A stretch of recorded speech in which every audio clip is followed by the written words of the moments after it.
Bienvenidos y bienvenidas a este podcast llamado Cuestionar para Avanzar. Soy el psicoanalista Emanuel Melgar y hoy 30 de mayo del 2023, en este quinto desencuentro, hablaré sobre la repetición. Este desencuentro es el que quedaba pendiente de la semana que no pude subir, como comenté en el anterior desencuentro. Este será, creo, uno de los más interesantes para ustedes, los oyentes, porque como dije la otra vez, todos los desencuentros que vienen son de fácil escucha, porque serán más prácticos y de la experiencia cotidiana. En el tercer desencuentro, que subí hace unas 3 semanas, un mes aproximadamente, yo hablaba sobre las formaciones del inconsciente, es decir, cómo se expresa este inconsciente. Hablé del sueño, de los lapsus, de los olvidos, y ahí dije que le iba a dedicar a la repetición un desencuentro especial e iba a explicar por qué. Porque muy bien yo pude hablar sobre la repetición en ese desencuentro, pero no lo hice. Porque la repetición tiene un grado más, no sé si la palabra sería importante, pero fundamental. Esa sería la palabra, fundamental. Explicaré entonces brevemente qué es la repetición, daré algunos ejemplos para que vayan entrando en sintonía en el tema y por último diré 2 viñetas clínicas que he atendido para que se pueda entender mucho mejor. La repetición es uno de los conceptos fundamentales del psicoanálisis, porque se lectura, se interpreta un problema de una manera diferente a las demás. Hace 2 días subí un video interpretando una frase del filósofo Søren Kierkegaard que dice: la repetición es nuestra esposa amada, de la que nunca nos hartamos, de lo nuevo sí nos hartamos. Por si alguien quiere ir a verlo, está en TikTok, dura un poco más de 1 minuto, así que yo creo que lo pueden ver para que no se aburran tanto, porque no es largo, ni teórico, ni nada de eso. La repetición se estructura, se forma en la infancia para repetir ciertas conductas, pensamientos, deseos, ideas en la adultez. Ahora bien, alguien puede pensar, ¿pero qué repetimos? Repetimos ciertos rasgos en función a la historia particular de cada uno, no como una fotocopia. Hay rasgos específicos que se manifiestan en determinadas situaciones de la vida cotidiana de cada uno. Toda experiencia y vivencia que se tuvo en los primeros años no está suelta, está sostenida por discursos, deseos de un otro, es decir, de nuestros padres, de la sociedad, de la cultura, aunque no sepamos su sentido en un primer momento, pero se inscriben en el inconsciente de cada uno. Por esa razón, no todos somos iguales, porque cada uno se posiciona de una manera distinta en relación a esto. Por más que hayan tenido los mismos padres, hayan vivido en la misma familia, en el mismo barrio, hayan tenido experiencias similares. Así que vamos a ir con los ejemplos. Me acuerdo en una clase de psiquiatría que estaba dando, estábamos hablando de las diferencias y de las particularidades de cada persona. Esto fue hace unas semanas aproximadamente, no me acuerdo bien, y un estudiante me dice: sí, porque yo conozco a alguien que es alcohólico, es borracho, y él tiene 2 hijos. Uno detesta el alcohol, lo detesta, no sale a la fiesta, totalmente opuesto a su padre, pero al otro le encanta. Le encanta la fiesta, salir, beber, estar con los amigos, muy similar a su padre. Y cuando se le ha preguntado por qué, o sea, por qué son así, uno dice: tomo por mi padre, porque él era borracho. Entonces yo soy borracho también, o yo soy alcohólico también, o a mí me gusta la joda también, por él. Y al otro le preguntan lo mismo y también dice lo mismo: no tomo por mi padre. Entonces aquí podemos ver que no se trata de la repetición como una fotocopia. Se trata de cómo nos posicionamos ante el deseo y discurso del otro, ante las experiencias que vivimos, sean agradables o desagradables. Una persona en el colegio siempre fue solitaria, en la universidad también, en el trabajo también, y solo ha tenido una pareja, con suerte, en toda su vida. Habría que cuestionarse por qué.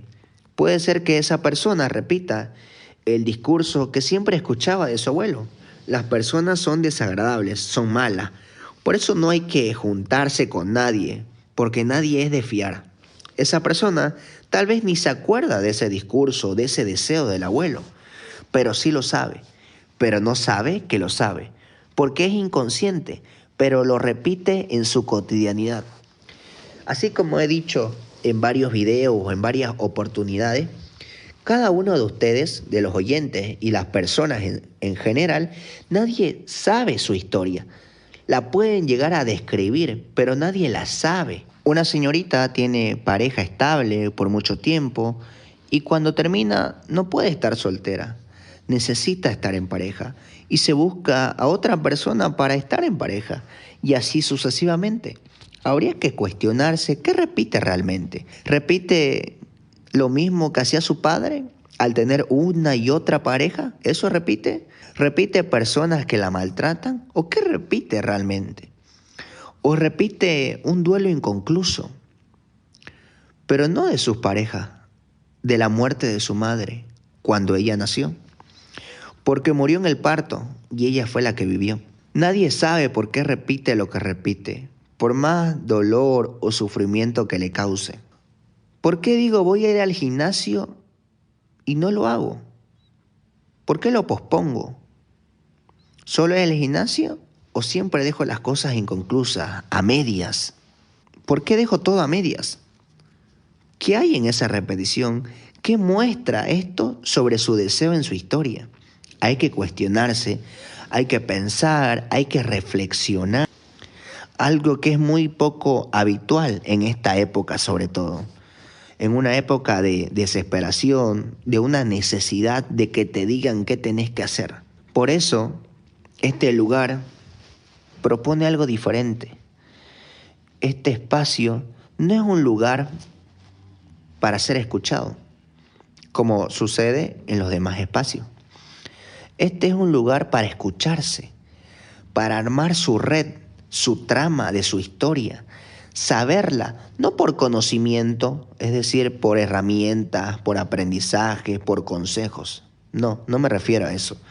Saber sobre su inconsciente, que solo aparecerá cuando empiece a hablar, con las buenas preguntas que el psicoanalista le hará en función a lo que está diciendo, para que se dé cuenta de que sus problemas no están sueltos, están en una red donde hay algo que los une, para que cuando lo sepa pueda entender por qué hace lo que hace, por qué dice lo que dice, por qué siente lo que siente, y para que pueda vivir mejor si eso le está presentando un problema en sus relaciones interpersonales.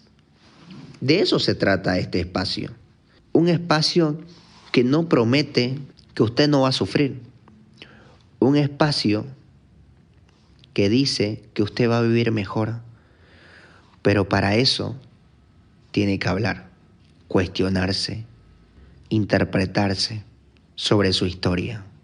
Y eso es algo que muy pocas personas pueden hacer, porque no cualquiera soporta su sufrimiento. Y para los que siguen ahí y les esté interesando este desencuentro, este podcast, si gustan pueden compartirlo en sus redes para que les llegue a más personas, amistades, familiares, conocidos, sus ex, no lo sé. Si es que siguen en contacto con ellos y les dice, ahora entiendo por qué estuve con vos. Y así puedan tener una perspectiva diferente sobre sus problemas y quizás alguien esté necesitando un espacio psicológico como este, porque tiene ciertas dificultades. El costo de las sesiones está en función al caso por caso, porque no todos son iguales. Mi WhatsApp es el 753-57-222 para agendar su sesión virtual o presencial. O si no les interesa o les da miedo venir a este espacio, es entendible. Como dije, no cualquiera puede soportar su sufrimiento, es decir, hablar sobre ello. O pueden apoyarme siguiéndome en mis redes sociales, TikTok, Instagram, Facebook, donde subo contenido psicológico intelectual, o por aquí por Spotify y YouTube para que la aplicación les avise cuando suba el podcast. Y vamos con el último ejemplo. ¿Por qué cuando van a un junte, a una chupa, a un concierto, a un boliche, aplicaciones, donde ustedes quieran, por qué de todas esas personas justo te gusta esa y no te gusta otra? Alguien puede decirme por el físico. Y esa es la respuesta del discurso popular que cualquiera puede dar. Desde el psicoanálisis, como dije, la elección de pareja o del otro, de las relaciones interpersonales, está en función a mi historia. Creemos que es por el físico. La pregunta es, ¿pasó algo con esa persona o simplemente te gustó cuando la viste? Porque una cosa es un gusto, otra cosa es con quién te arreglas o con quién no te arreglas. La repetición es según el caso por caso. Alguien puede elegir justo a la persona que miente, justo aquello que juega un papel importante en su vida, lo sepa o no. Justo le gustan personas que nunca le hacen caso. Justo elige personas que le dan demasiado amor, empalagosas como se dice, ¿no? Justo elegí a la persona que siempre está con otra, o sea, una persona más. Es decir, alguien que siempre tiene dos parejas o una doble vida, si lo quieren llamar así. O alguien que nunca se arregló. ¿Por qué no se arregló? Toda esa elección tiene un valor inconsciente que se repite en función a la historia de cada uno. Lo vuelvo a repetir. No es por cansarlos, sino porque quiero que se entienda y se les quede este discurso, para que lo piensen claramente si ustedes quieren. Las personas que tengan parejas o hayan tenido parejas, todas tienen un rasgo en común, explícito o implícito por si acaso, pero no es un rasgo necesariamente físico, aunque puede ser, pero con un valor no superficial, sino más bien fundamental en su vida. Porque muchas personas dicen, me gusta tal parte del cuerpo, me fijo en tal cosa, no, sos muy superficial. Para empezar, no sabemos si se queda con ese tipo de persona. Para empezar, no sabemos si simplemente lo dice. No sabemos nada. Y cierro con este ejemplo.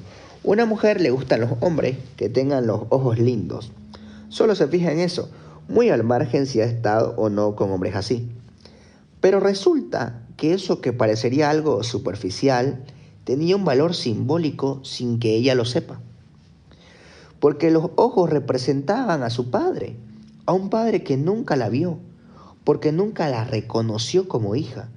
Y esta niña solo quería que su padre la viera. Ahora sí, los casos clínicos. Como dijo una vez, todo caso clínico, es decir, toda viñeta que yo voy a comentar para que se entienda un tema, todos los datos son modificados para no develar las identidades y guardar como siempre la confidencialidad. El primer caso es de una mujer de unos 38 años que tiene dos hijas mayores ya de edad, con un hombre que le gusta fumar demasiado y también consume droga. Esta mujer lleva de relación con él aproximadamente unos 18 años. 18 años ya en pareja, conviviendo. Nunca se casaron en estos 18 años. Siempre ha tenido dificultades, problemas con su pareja en relación al dinero, en el factor económico, debido a que nunca daba dinero, siempre daba lo justo y lo necesario. Siempre tenían muchas deudas, no pagaban el colegio de sus hijas, no había para comprar víveres, etc. Entonces siempre hubo dificultades con eso. Y mientras iba pasando el tiempo, esto se iba poniendo un poquito más grave, por decirlo así. Nunca hubo, por si acaso, cuestiones de orden de maltrato físico, ni tampoco de maltrato psicológico como tal. El problema es que no había dinero, la cuestión de la deuda, de la falta económica, de la falta de dinero. Esta mujer, cuando muchas personas les decían que se separe, que lo deje a su marido, ella decía, no, porque mis hijas están muy pequeñas. Ok. Fueron creciendo las hijas y ella siguió con su marido. A pesar de todo lo que estaba pasando, de todo lo que le estaban diciendo, y alguien puede estar pensando, es una dependencia emocional. Como ya dije en un video, la respuesta a dependencia emocional es muy del discurso popular. Es una respuesta bastante simple para algo tan complejo como decir dependencia emocional. Y como dije también en ese video, ¿y qué lazo con el otro no es una dependencia emocional? Entonces, esta mujer siguió y siguió y siguió, a pesar de que todo se iba agravando, se iba volviendo más difícil de convivir por la cuestión económica, a tal punto que en un primer momento tenían una casa. Después la vendieron esa casa por las deudas que tenía este hombre y se fueron a un anticrético. Después de ese anticrético se fueron a un alquiler y así sucesivamente. Estuvieron en alquiler por muchos años hasta la actualidad. Hace un año esta mujer se casa con este hombre, porque como yo dije no se había casado, pero hace un año se casó. Se casó con este hombre y habría que ver por qué. Tuvo la oportunidad de separarse, ya sus hijas están grandes, pero no lo hizo. Decidió sostener esta relación. Y cada vez este hombre le da menos. Y esta mujer, su frase de cabecera, su frase repetitiva es: lo bueno es que estamos en familia, lo bueno es que tenemos salud. Lo cual está bien, en algún punto si alguien lo puede pensar, está bien. Pero, ¿con qué precio? Uno podría pensar. Y lo importante es esto. Después de todas las sesiones que vino, después de todo el tiempo que vino, iba comentando sobre su vida, sus experiencias, todos estos años. Le voy preguntando en función a lo que va diciendo. Y empieza a asociar, es decir, empieza a recordar vivencias que no recordaba. Y ella menciona esto: es que yo no quería que mis hijas se quedaran sin un padre. ¿Por qué? Le digo. Porque eso de no tener toda la familia junta es feo, dice. Yo le digo, ¿cómo sabe que es feo? A lo que ella me dice, lo que pasa es que yo, dice, mi familia, yo me crié con una familia que no era completa o no estaban todos juntos. ¿A qué se refiere? Le digo, no le entiendo. Lo que pasa es que yo me crié solamente con mi madre y con mi hermana. Mi padre no estaba. ¿Por qué no estaba su padre? Le pregunto. Él estaba en otro lado, trabajando. Bueno, mi padre, las pocas veces que me visitaba, dice, me decía que estaba trabajando, pero mi madre siempre me decía que estaba con otra mujer, que no le importaba, que estaba haciendo otras cosas. Pero mi padre me decía que él estaba trabajando. Y va hablando, va recordando, va asociando, se siente mal, llora, y así, ¿no? Y en una sesión, ella dice esto. Obviamente estoy emitiendo muchos datos, pero quiero que se entienda la idea. Un día su padre llega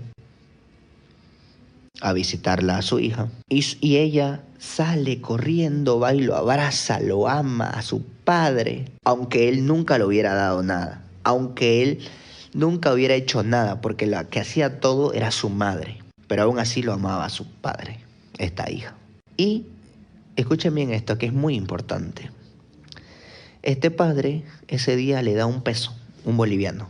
Y con ese peso, esta niña estaba contenta. Y se va su padre. Y cuando entra a la casa, ella recuerda, yo estaba contenta, dice, con este peso que me dio mi padre. Yo tenía unos 5 añitos, dice. Y entré contenta a la casa y mi madre me pregunta, ¿qué pasó? ¿Por qué estás contenta? ¿Por qué estás saltando? Porque mi papá me dio un peso, dice. Pero ese peso no te alcanza para nada, dice. Pero ella era contenta con ese peso. ¿A qué me voy con esto? ¿Cómo se puede interpretar esto? Esta niña estuvo tan contenta con ese peso. Esa escena, que parecería una escena más en su vida, tiene un valor muy importante. ¿Por qué?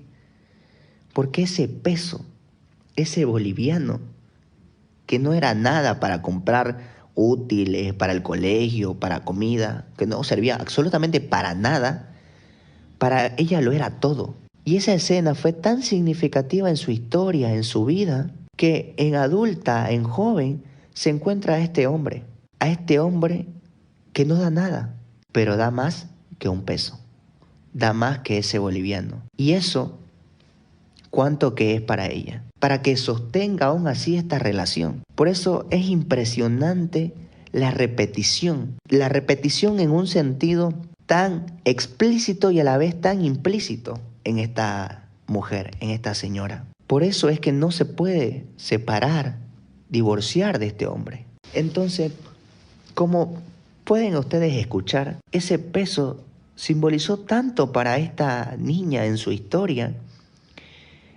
que se encontró con un hombre que no da, pero que está ahí, están en familia. Entonces, la repetición de la historia de esta señora es tan fuerte que por eso nunca se separó, por eso nunca lo dejó a este hombre. Porque este hombre juega una función importante en su historia, aunque ella no lo sepa. Y como dice Søren Kierkegaard, la repetición es nuestra esposa amada, de la que nunca nos hartamos. Y es la verdad, la repetición es tan fuerte, pero tan fuerte, que por eso no podemos dejar a esa persona. No podemos cambiar de pareja. Por eso elegimos ese mismo tipo de parejas. Horrible se escucha, ¿no? Pero es la verdad. Y las pocas personas que hacen el intento de hacer algo diferente, caen en el mismo discurso, pero de otra forma. Tal vez un poco más leve, pero siguen ahí pivoteando en ese rasgo de su repetición. Ahora vamos al segundo caso. El segundo caso es de otra mujer. Esta mujer tiene 45 años, tiene 3 hijos. Y la característica o la particularidad de esta paciente, de esta analizante, es que su marido es un marido que no está, que no da ni víveres, ni presencia, ni juntes familiares, ni nada, ni amor, ni nada. Es como si no estuviera, es como si ella estuviera soltera. O sea, y no es que se la pasa trabajando por si acaso. Está en sus cosas, en su vida, estará con otras mujeres, ella menciona a la paciente, ¿no? No lo sé qué hará, pero nunca está. Solamente a veces viene un rato y luego se va, pero nunca está. Nunca está. Esta analizante, su padre es un perverso. ¿Qué se entiende por perverso? Lo digo rápidamente. Perverso es aquella persona que se satisface de la angustia del otro. Entonces ella empieza a comentar su vida, su historia en varias sesiones. Ella vino un año a sesión. Y ella comenta en estas sesiones, no va recordando, se va interpretando con las preguntas que yo le voy haciendo. Y ella comenta que cuando era adolescente, cuando estaba en ese trance de pasar de niña a adolescente, este padre abusa de ella. Abusa de ella en varias oportunidades. Era un padre que llegaba y golpeaba a sus hijos, a sus hijas, los maltrataba de una forma horrible. No necesariamente por haber cometido o haber hecho una travesura, sino porque él llegaba enojado y simplemente las golpeaba, les pegaba. Lo mismo con su madre, les gritaba. Horrible. Era un hombre que siempre estaba ahí, porque no trabajaba, no hacía absolutamente nada. Y la vida de esta mujer fue un infierno, horrible, horrible, todo lo que vivió. Y se encuentra con este hombre, que si escucharon bien o si están prestando atención, un hombre que no está, un hombre que no da. La repetición está en que esta mujer eligió a un hombre con un rasgo muy particular, con un rasgo muy específico. Y la repetición en el caso de esta mujer, que no da, que no hace nada por sus hijos, por su hija, por su esposa, por su mujer, no hace absolutamente nada. Pero ¿cómo le respondió esta mujer a esa historia, a eso que vivió, a eso tan horrible, a ese infierno, por decirlo así? Encontrando un hombre que no esté, o sea, que su presencia no esté. A diferencia de lo que su padre siempre estaba ahí. Entonces aquí podemos ver la repetición claramente. de forma explícita y de forma implícita. Una mujer que elige a un hombre que no le grita, que no la abusa, que no le pega.